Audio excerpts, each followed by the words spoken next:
나의 사랑하는 채 비록 헤어졌으나 어머님의 무릎 위에 앉아서 나은 사람이 재미있게 베드로와 요한을 붙잡으니 모든 백성이 크게 놀라며 달려 나아가 솔로몬의 행각이라 불리우는 행각에 모이거늘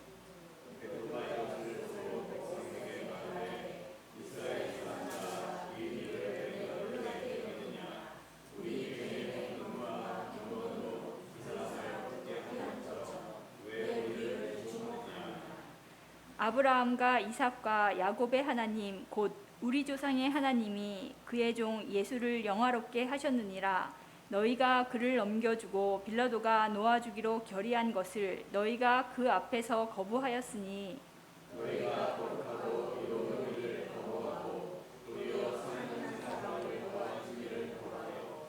생명의 주를 죽였도다. 그러나 하나님이 죽은 자 가운데서 그를 살리셨으니 우리가 이 일의 증인이라.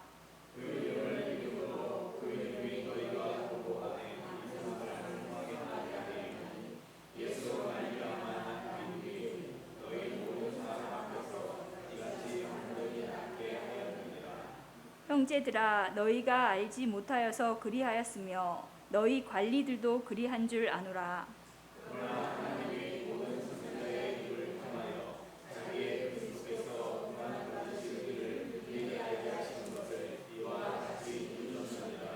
함께요. 그러므로 너희가 회개하고 돌이켜 너희 죄 없이 함을 받으라. 이같이 하면 새롭게 되는 날이 주 앞으로부터 이를 것이요. 아멘. 스톡데일 패러독스라고 하는 유명한 심리학 이론이 있습니다. 스톡데일이라는 말은 해군 조종사로 미 해군 조종사로 월남전에 참전했던 미국의 제임스 스톡데일 중령의 이름에서 유래된 것입니다. 그는 1965년 9월 북부 베트남에서 자신이 몰던 전투기가 격추되는 바람에 그만 베트콩에 의해 포로로 붙잡히게 됩니다. 그 결과 그는 하노이의 악명 높은 포로 수용소에 수감되어 모진 고통과 고문을 견디고 마침내 1973년 2월 7년 6개월 만에 포로에서 석방되었습니다. 그는 포로 수용소라는 그 절망적인 상황 속에서도 자신이 해야 할 일들을 적극적으로 찾아내며 언젠가 반드시 풀려나 집으로 돌아갈 것이다 라는 그 꿈을 버리지 않았습니다. 그 기간 동안에 수많은 사람들이 모진 포로 생활을 버티지 못하고 죽음을 맞이했습니다. 그러나 스톡데일 중령은 그 고난을 견디고 마침내 석방되었습니다. 그가 석방되어 미국으로 돌아온 이후에 한 기자가 질문을 던집니다. 그 힘든 수용소 생활을 견딜 수 있었던 이유가 무엇입니까? 이에 대해 스톡데일 중령은 언젠가는 꼭 풀려날 희망이 있었기 때문입니다 라고 대답합니다. 너무나도 예상 가능한 평범한 대답이지 않습니까? 이에 기자는 한 가지 질문을 더 던졌습니다. 그렇다면 반대로 포로 수용소 생활을 견디지 못한 사람들은 어떤 사람들이었습니까? 라고 묻자 스톡데일 중령은 의외의 대답을 합니다.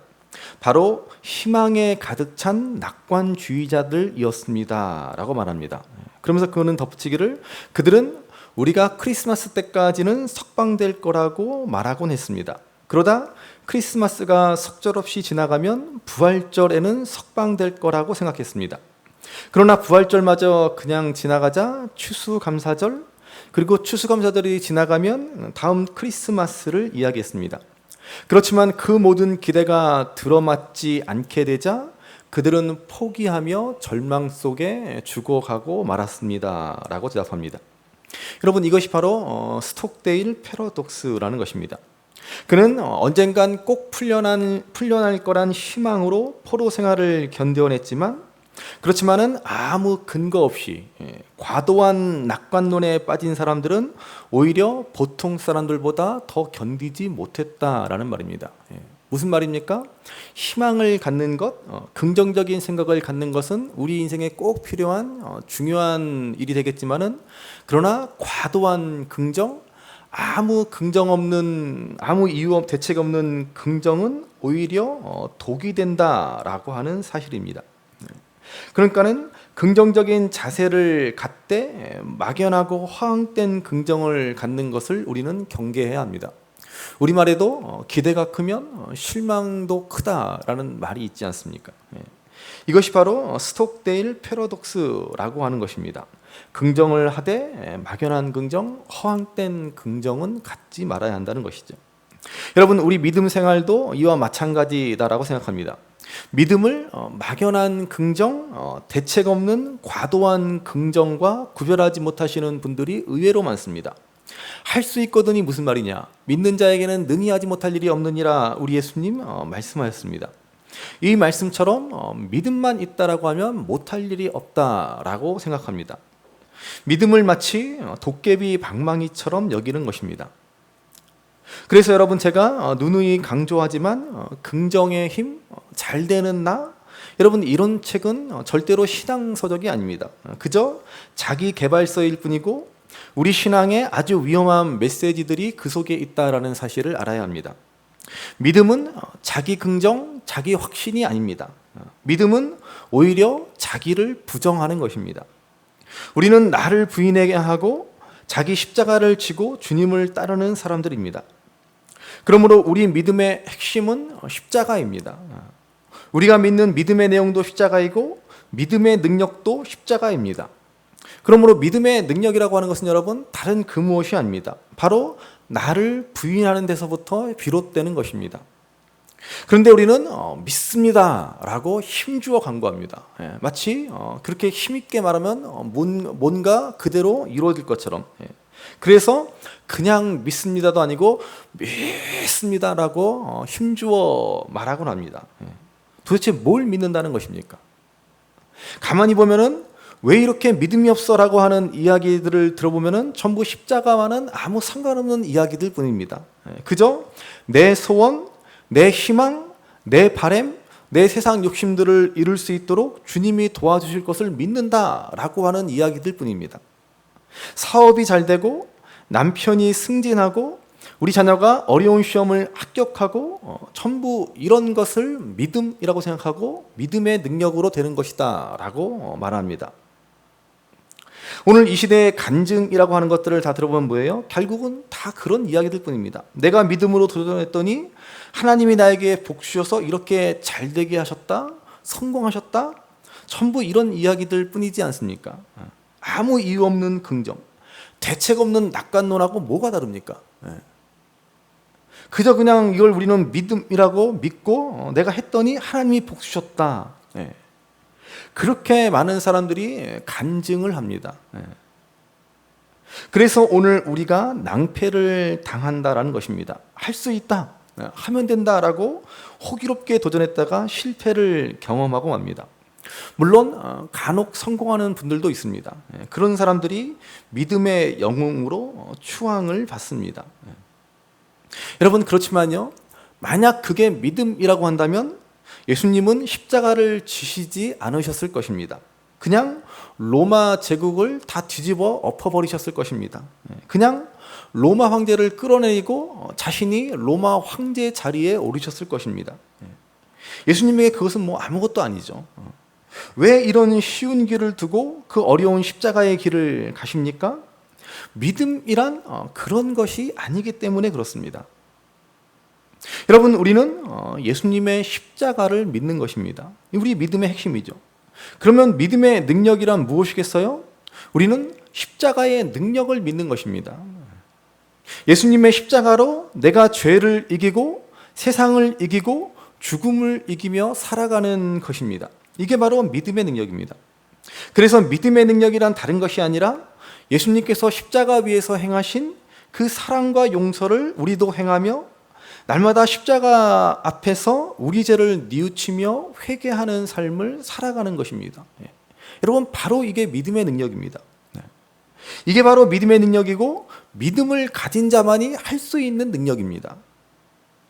오늘 본문은 바로 이 사실을 우리에게 보여주고 있습니다. 본문 말씀은 유명한 사건을 배경으로 합니다. 바로 성전 미문에 앉아 구걸하던 한 장애인을 베드로가 보고 은과 금은 내게 얻거니와 내게 있는 것을 내게 주노니 나사렛 예수 그리스도의 이름으로 일어나 걸어라 하고 그의 다리를 고쳐준 놀라운 사건입니다. 다리가 나은 사람들을 보고 사람들이 베드로와 요한에게 몰려옵니다. 그리고 그들을 향해서 베드로가 복음을 선포하는 것이 오늘 본문의 내용입니다. 자, 오늘 본문 12절 말씀을 한번 보시기 바랍니다. 12절 말씀 같이 읽습니다. 베드로가 이것을 보고 백성에게 말하되 이스라엘 사람들아 이 일을 왜 놀랍게 여기느냐 우리 개인의 권능과 경건으로 이 사람을 걷게 한 것처럼 왜 우리를 주목하느냐. 자, 베드로는 그들에게 말합니다.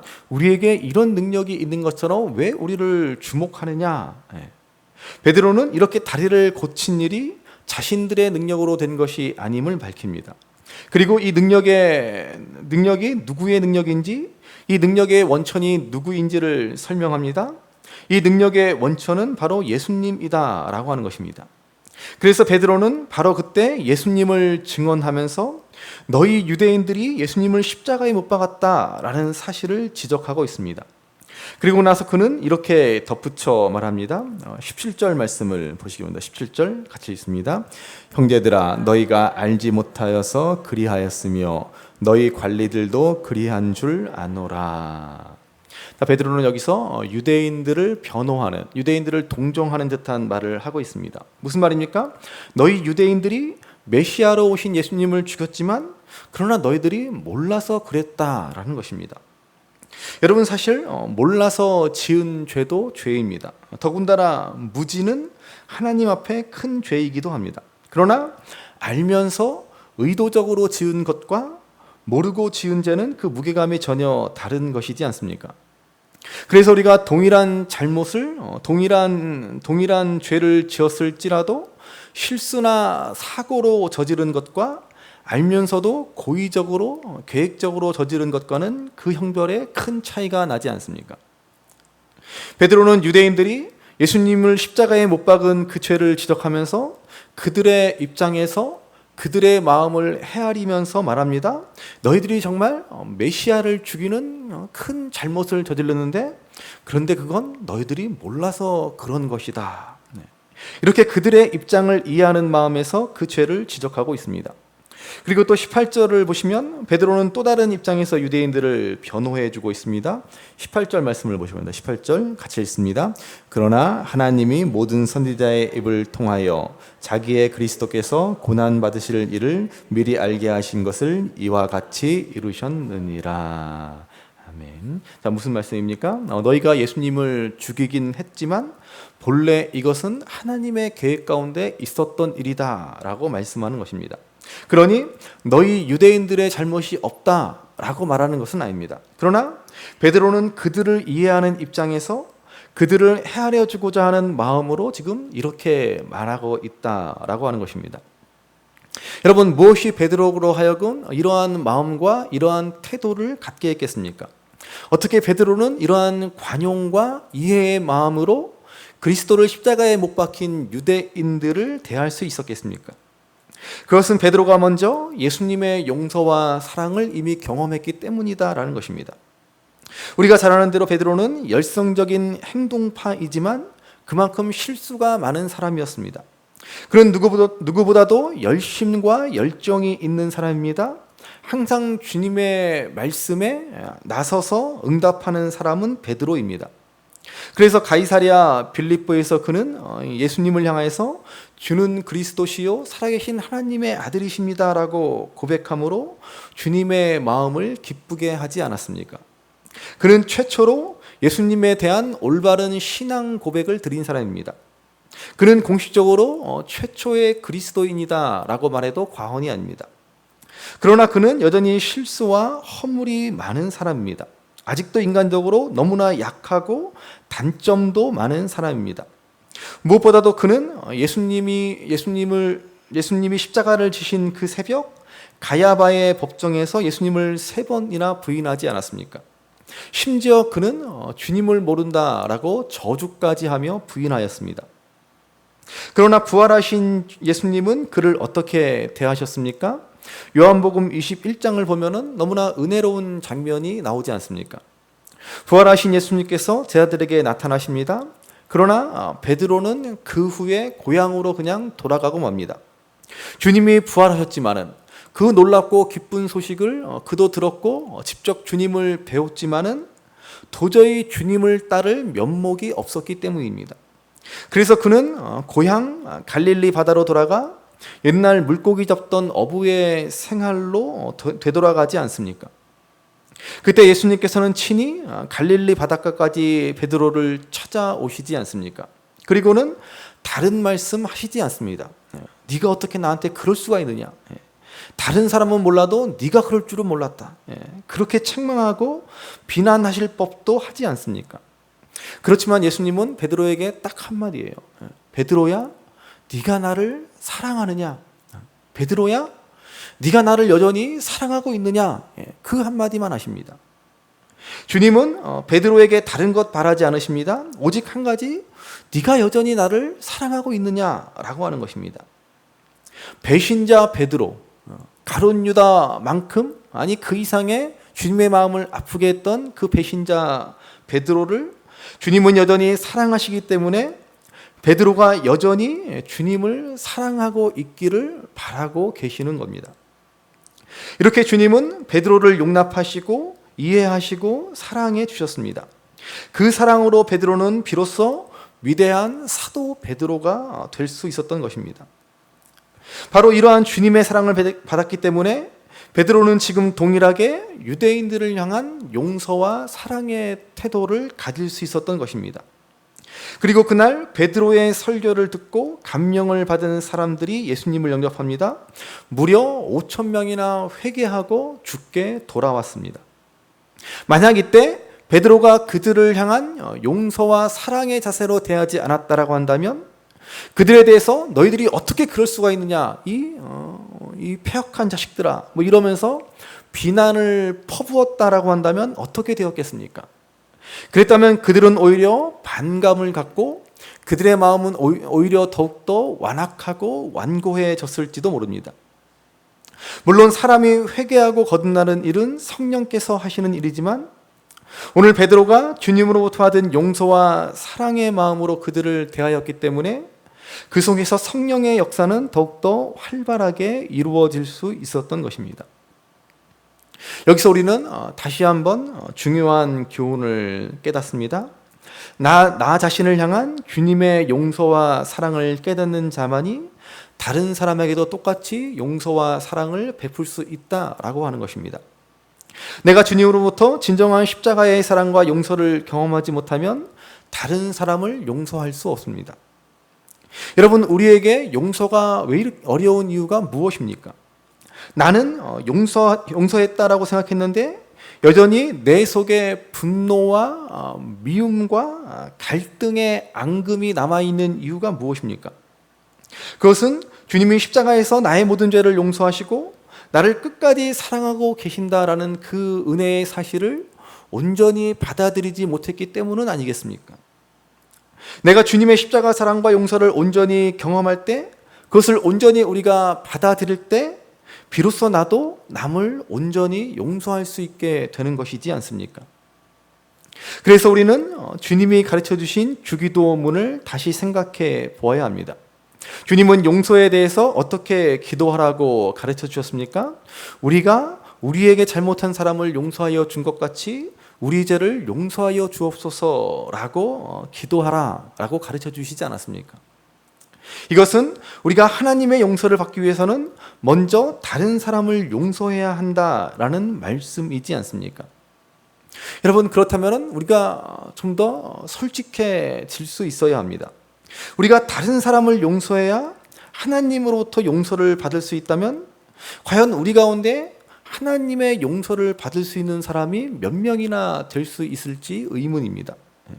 모르겠습니다. 여러분들은 할 수 있는지 모르지만 저도 사실은 아직도 용서하지 못한 마음에 앙금이 남은 사람이 솔직히 있습니다. 우리가 어떻게 다른 사람을 용서할 수 있습니까? 우리가 어떻게 다른 사람들을 용서했으니 내 죄도 용서해 주십시오라고 기도할 수 있습니까? 사실 우리 속에는 아직도 미처 용서하지 못한 마음들, 그 마음들이 우리 마음속 깊은 곳에 가라앉아 있습니다. 그래서 우리 마음속을 누군가 막 휘저어 놓으면 우리 마음속에서 용서하지 못하는 마음, 상처, 미움, 분노가 막 일어나지 않습니까? 그렇다면 주기도문의 가르침대로 우리는 결코 하나님의 용서를 기대할 수 없지 않습니까? 예수님은 그래서 산상수훈에서 주기도문을 가르쳐 주시고 나서 바로 그 다음에 또 이렇게 말씀하십니다. 마태복음 6장 14절 15절 말씀을 보시기 바랍니다. 같이 한번 읽겠습니다. 너희가 사람의 잘못을 용서하면 너희 하늘 아버지께서도 너희 잘못을 용서하시려니와 너희가 사람의 잘못을 용서하지 아니하면 너희 아버지께서도 너희 잘못을 용서하지 아니하시리라. 여러분 정말 큰일 났습니다. 이거 정말 심각한 문제이지 않습니까? 우리가 다른 사람의 잘못을 용서하지 않으면 하나님도 우리의 잘못을 용서하지 않으신다라고 분명히 말씀합니다. 우리는 분명히 하나님이 내 죄를 다 용서하셨다라고 믿었고, 그래서 나는 구원받았고 나는 하나님의 백성, 하나님의 자녀가 되었다라고 여태까지 그렇게 믿었고 그렇게 배웠는데, 내가 정말 하나님으로부터 용서를 받은 것이 맞나? 이러한 의문이 들지 않습니까? 동일한 말씀이 마태복음 18장 35절에도 또 나옵니다. 마태복음 18장 35절 같이 읽습니다. 너희가 각각 마음으로부터 형제를 용서하지 아니하면 나의 하늘 아버지께서도 너희에게 이와 같이 하시리라. 정말 여러분 큰일 났습니다. 예수님은 이렇게 동일한 말씀을 여러 차례 반복하십니다. 내가 다른 사람을 용서하지 않으면 하나님도 나를 용서하지 않으신다라고 말씀하십니다. 정말 보통 일이 아닙니다.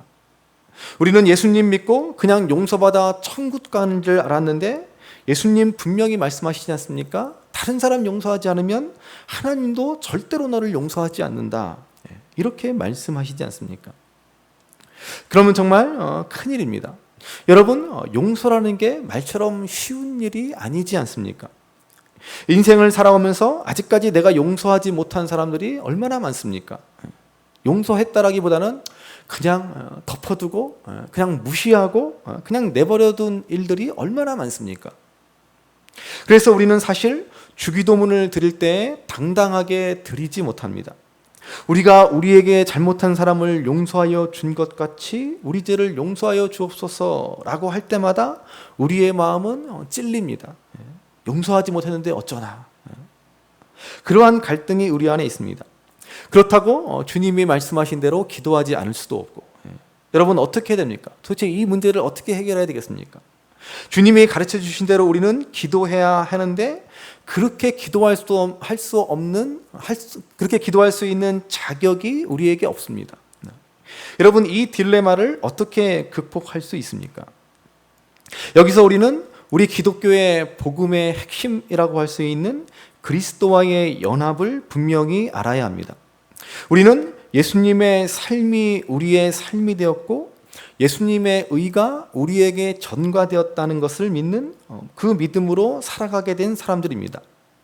갈라디아서 2장 20절 말씀을 보시기 바랍니다. 갈라디아서 2장 20절 같이 읽습니다. 내가 그리스도와 함께 십자가에 못 박혔나니 그런즉 이제는 내가 사는 것이 아니요 오직 내 안에 그리스도께서 사시는 것이라.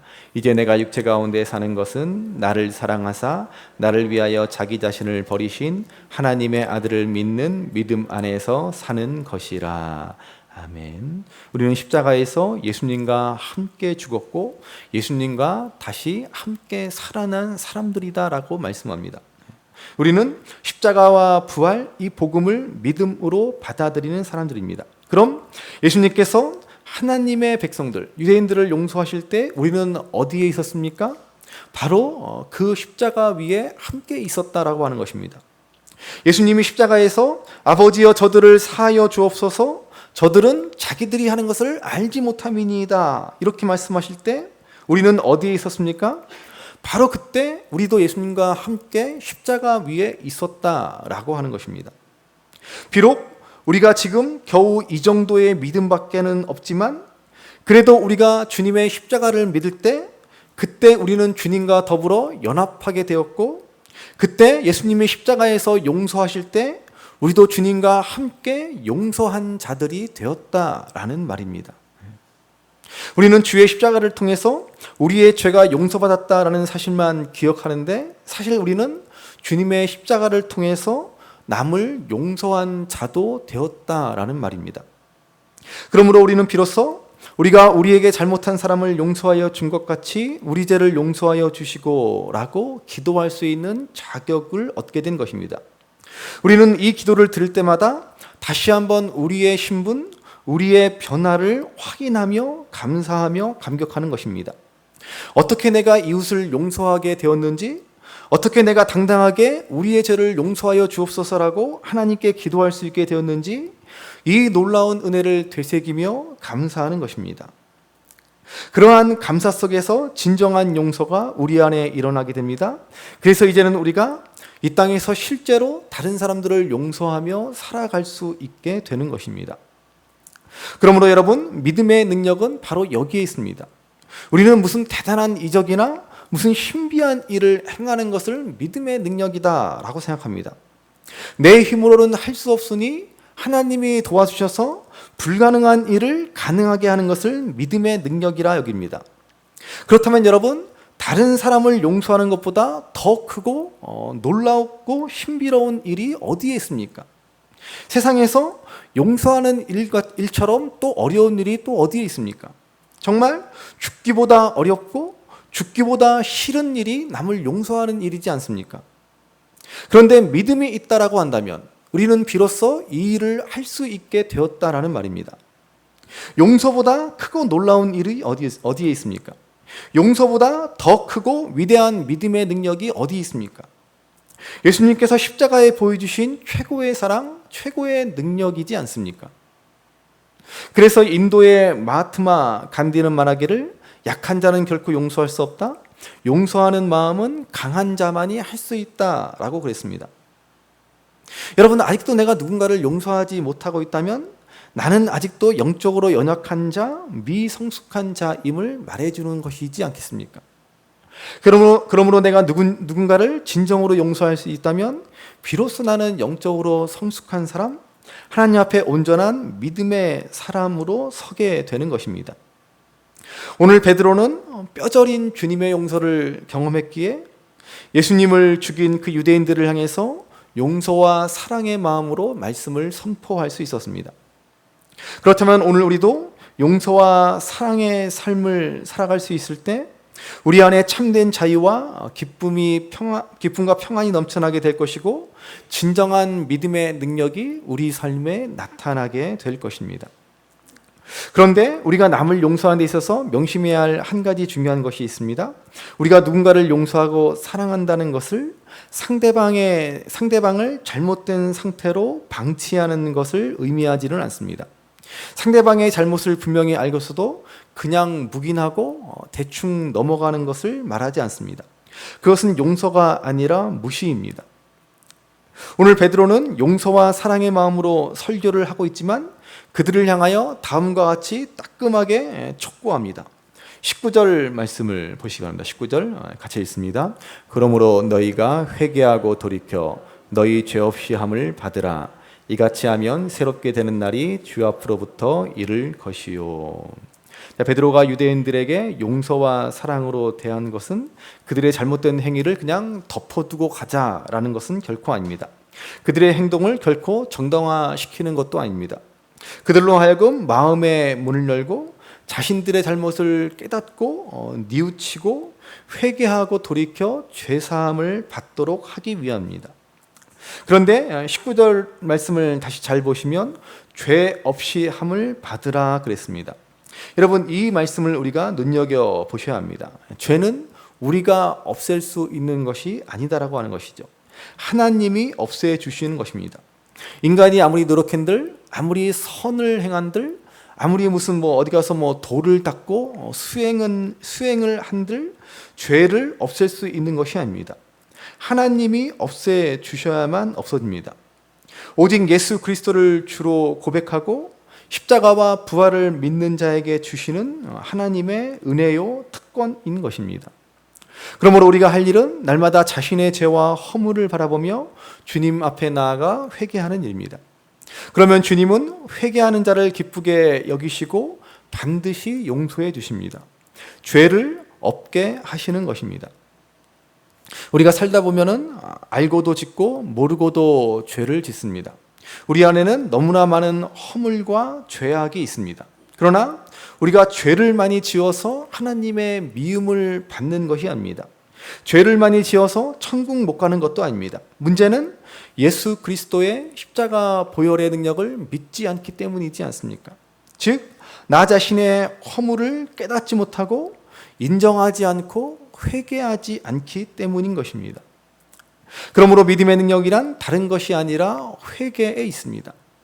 믿지 않는 사람들, 여러분 믿지 않는 사람들은 절대로 자신의 죄를 깨닫지 못합니다. 절대로 자신의 잘못을 인정하지 않습니다. 오히려 합리화하고 도리어 남을 비난하기 일쑤입니다. 그렇지만 하나님을 믿는 우리는 어떻습니까? 하나님 앞에서 자신의 죄를 솔직히 고백하고 회개하는 것입니다. 우리의 죄악된 본성, 우리의 육체의 습관으로는 도저히 할 수 없는 일이지 않습니까? 우리 인간은 잘되면 내 탓, 잘못되면 남의 탓을 합니다. 그게 타락한 인간의 모습입니다. 그렇지만은 진정 성숙한 믿음의 사람은 어떤 사람입니까? 잘되면 남의 탓, 잘못되면 내 탓을 하는 사람입니다. 잘되면 하나님과 다른 사람에게 공을 돌리고, 잘못되면 내 스스로를 돌아보고 내 부족함을 회개하는 것이 신앙인의 삶입니다. 여러분, 이것이 바로 믿음의 능력이라고 하는 것이죠. 다른 게 믿음의 능력이 아닙니다.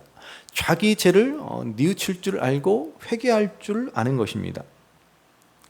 오늘 베드로는 이렇게 자기를 회개하고 돌이킬 때, 그때 우리 인생이 비로소 새롭게 되는 날을 맞이하게 될 것임을 선언합니다. 여러분, 우리가 처음 예수님을 믿었을 때, 그날이 우리 인생이 진실로 새롭게 되는 날이었습니다. 우리가 주님과 함께 다 용서받았고 다 용서한 날입니다. 그러나 살아오면서 우리는 잊어버리고 무감각해지고 말았습니다. 또 머리로만 아는 것으로 그치며 신앙생활 해오지 않았습니까? 그렇기 때문에 우리에게는 아무런 믿음의 능력이 나타나지 않고 하나님을 믿노라 하면서도 여전히 믿음 없는 사람들처럼 연약하고 피곤하고 무기력한 인생을 살아가고 마는 것입니다. 여러분, 도대체 무엇을 가지고 우리가 믿음이 있노라 라고 말할 수 있고, 무엇을 가지고 믿음을 판단해 볼 수 있겠습니까? 기도 많이 하면 믿음이 있는 것입니까? 말씀 많이 알면 믿음이 있습니까? 주일날 빠지지 않고 예배 잘 드리고 봉사하고 헌금 잘하면 그걸 가지고 우리가 믿음이 있다라고 말할 수 있습니까? 물론 이런 것들도 어느 정도의 척도가 될 수는 있겠지만 진정한 올바른 척도가, 믿음의 척도가 될 수 없습니다. 제발 여러분, 그런 것으로 나와 다른 사람의 믿음을 판단하려고 들지 마시기 바랍니다. 참된 믿음은 어디에서 드러납니까? 얼마나 다른 사람을 사랑하고 용서하는가, 얼마나 내 자신을 하나님 앞에 솔직히 돌아볼 줄 아는가 하는 데 있습니다. 우리가 믿음이 있다라고 하는 것은 다른 것이 아니라 십자가 주님의 은혜를 온전히 믿는다는 것이고, 그렇다면 그 사람은 남을 제대로 사랑할 수도 용서할 수도 자신의 죄인됨을 들어보며 회개할 수도 아는 사람입니다. 그러므로 여러분, 우리가 어떻게 하면 충만한 믿음의 능력으로 이 땅을 살아갈 수 있겠습니까? 다른 것 아닙니다. 무슨 대단한 큰 일을 하고 대단한 헌신을 하고 대단한 봉사를 한다고 여러분, 그게 믿음의 능력이 아닙니다. 사랑과 용서, 회개하는 삶을 날마다 살아가는 데 있는 것입니다. 도저히 사랑할 수 없을 것 같은 사람을 사랑하고 용서하는 사람, 그리고 나 자신의 부족함을 늘 생각하며 돌아보며 회개할 줄 아는 사람, 이런 사람은 날마다 주 앞에서 새로운 날마다 사랑과 기쁨과 감사와 평안이 넘치는 믿음의 삶을 살아가게 될 것입니다. 그러므로 날마다 십자가 은혜를 바라보며 더욱 사랑하고 용서하고 나 자신을 돌아보며 회개할 줄 아는 믿음의 능력으로 주 안에서 날마다 새롭게 지어져가는 저와 여러분들, 우리 신성주마음교회가 될 수 있기를 주님의 이름으로 간절히 귀하다 우리 어머님이 알려주시던 재미있게 듣던 말이 책 중에 있으니 이 성경 심히 사랑합니다. 나의 사랑하는 책 비록 헤어졌으나 어머님의 무릎 위에 앉아서 재미있게 듣던 말이 책 중에 있으니 이 성경 심히 사랑